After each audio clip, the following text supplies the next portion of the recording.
Hey guys, welcome back to another video.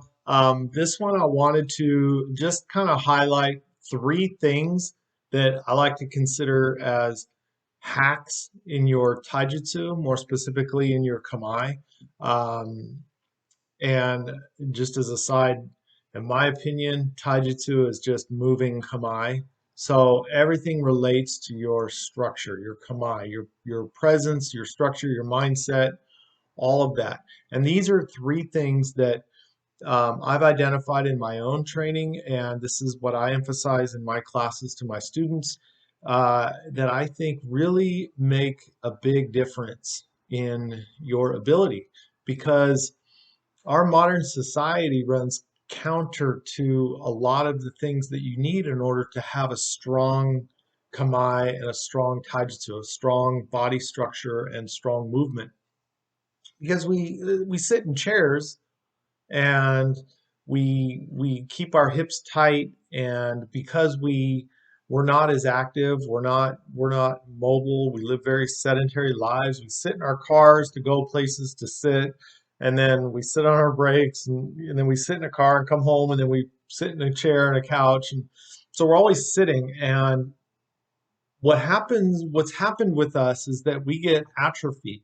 The connective tissues actually become shorter in our hip structures and in our joints because we're not using our range of motion as those joints were designed for originally. If you look at a small child, the incredible range of motion they have, they came out of the factory already with it. It's through our lifestyle that we lose that because we're not using it.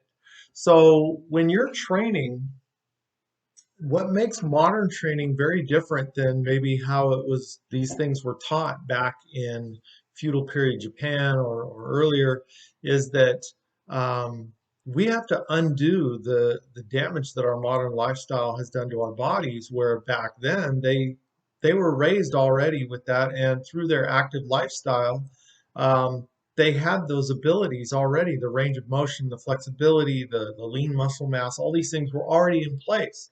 So our training today is actually different because we have to deconstruct a lot of these things in order to reconstruct what we should already have coming into a martial art. So these three things are very important, that if you make them a priority in your everyday training, your everyday focus, not just martial arts, but just in everything you do every day, take a minute to really just identify those three and just work on them. Like any exercise, eventually it becomes a habit and eventually it becomes a natural part of you. In the beginning, it's going to be difficult. It requires you to have to consciously change yourself. You have to flex certain parts of your body, but eventually you don't need to flex. You don't need to concentrate. It becomes natural. So that's something that I think is very important, that people need to really understand, that in their training they're told to relax and not use tension and things like that. But that's true, but at the same time, tension just means resistance. So in order to grow, you have to have resistance, and then the strength is what you're applying force against that resistance. So you have to allow for that process to take place. So by constantly working on your structure and your kamaes, particularly with these three things that I'm going to show you, it's going to require flexation. It's going to require you to get tired, to be uncomfortable, to hold that position, because it's in that period of discomfort that the growth is going to start happening. The adaptation is going to occur because your body is an organism that adapts to whatever stimulus it gets. So you're going to stimulate that adaptation through this. So I apologize, I'm not in my dojo setting where I can be a little bit more um, demonstrating and things like that. But I'm just going to show you real quick uh, where I'm at. Just these three things. So the first one is your shoulders, in particular your shoulder blades. Our modern society has has created these habits where we're always forward reaching. We're either sitting at a desk looking at our computers, the arms extended forward, or we're looking at our phones, we're driving, we're always reaching forward, we're always leaning forward, our head's always forward.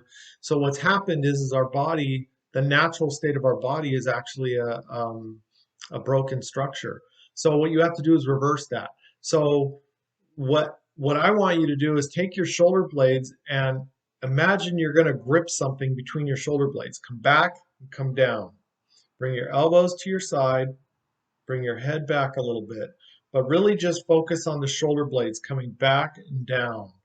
And if you just work on that and hold that and exaggerate it, really do it tight, like you're squeezing something between your shoulder blades. Do that and hold that. And that's going to start creating that stimulus for adaptation that eventually over time, as you keep doing this, your body's going to naturally be in that position. But the first fix in your kamae is to pay attention to your shoulders. Even when you're doing your ski, you're punching, or let's say you're swinging a sword, be mindful of when your shoulder blades are coming apart, and especially when they're coming up, and learn to bring that back and down while still doing that motion. That's an interesting experiment. So when you're doing your swinging of the sword, for instance, and you're coming down with the sword, is bring the shoulder instead of here, bring the shoulders back and down, and let the arm motion come down while the shoulders are still back and down. So that stays as one piece. The shoulders don't float; they stay in there. Another experiment is with the shoulders extended out. Start your motion by bringing them back and down, and then bring the hands down. That's another way to start integrating these back muscles into your movement. So in your posture, pay attention to your shoulder blades, back and down. The second one is your core, and I'm going to stand up. And again, I apologize for the limited camera view, but there's a thing called core activation. What that is when it's a flexing of the core muscles of the body, not the external muscles, your six pack. It's the muscles that are inside that connect the hips to the core, etc., of the abdominal muscles. You flex that so that you can still breathe, but they're activated. There's some flexation there. So you can still breathe, but it's got a tightness to it. And even your lower abdomen, you're going to pull the hip structure here. So this whole lower abdomen, upper mid area, it's all activated. That's the second part, core activation. You can still breathe. You have floating ribs.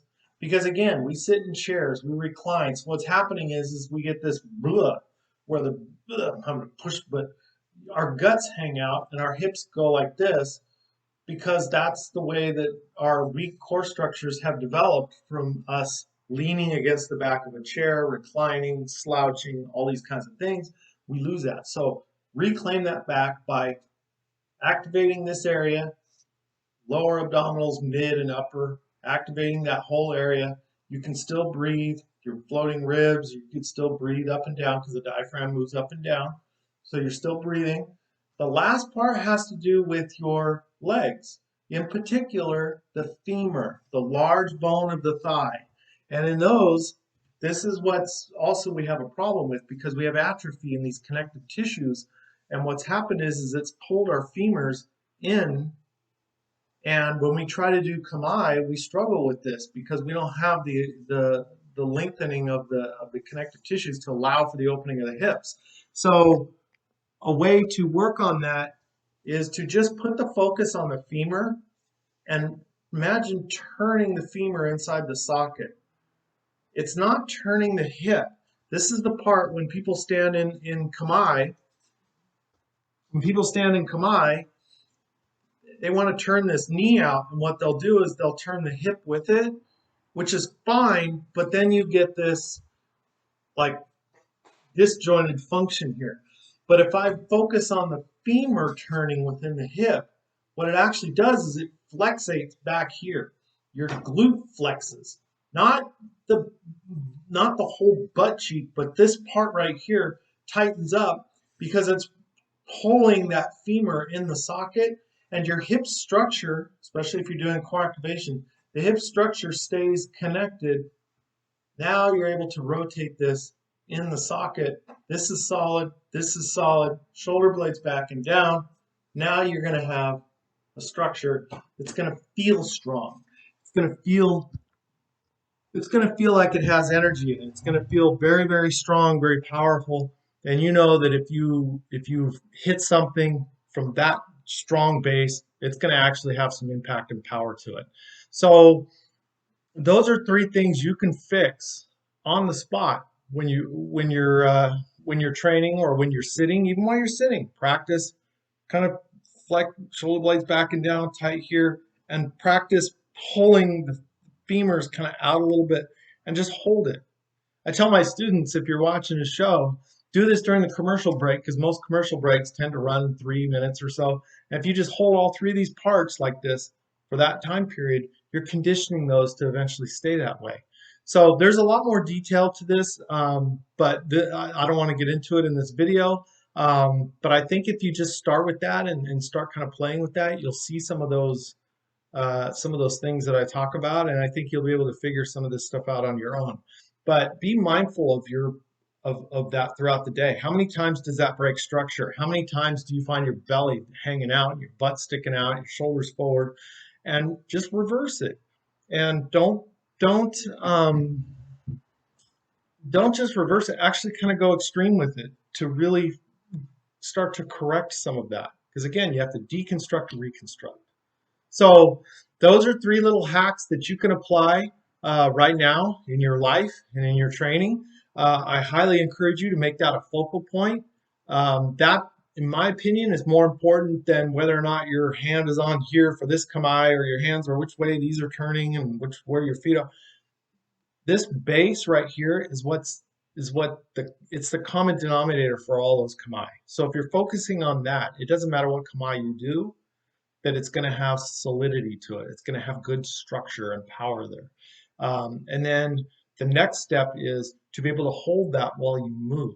And that's a topic for another video, or maybe I'll just save that for my personal training with my students. But how to move while keeping that. So it's not like you're in this position and come on, you're all good and strong, and then you go to start to move, and then it's just blah, and then it turns to that. You have to maintain that throughout your movement, because like I said, taijutsu is movement, is kamae moving. It's moving kamae. So the kamae has to stay throughout the whole movement. So I hope you find this helpful. This is a little bit shorter video, but I hope it really gives you something valuable that you can apply in your training. And it's not just in your training, but your everyday life, because it will enhance everything that you do.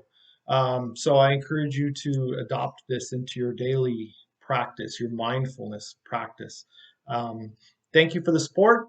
I really appreciate it. All the fantastic private messages I've gotten and inspiration from people. I'll continue to put out some content here and there as I think of things that I think might be helpful and interesting to you. Please feel free to like, share, and subscribe to this channel. Hit the little notification thing to be pinged every time I post a new video. And definitely feel free to drop me comments, what you think. How's it working for you? How's it not working for you? Throw me a message, anything like that. So again, I appreciate all the support. And as I always keep saying, be happy, be healthy, and no matter what, keep training. All right.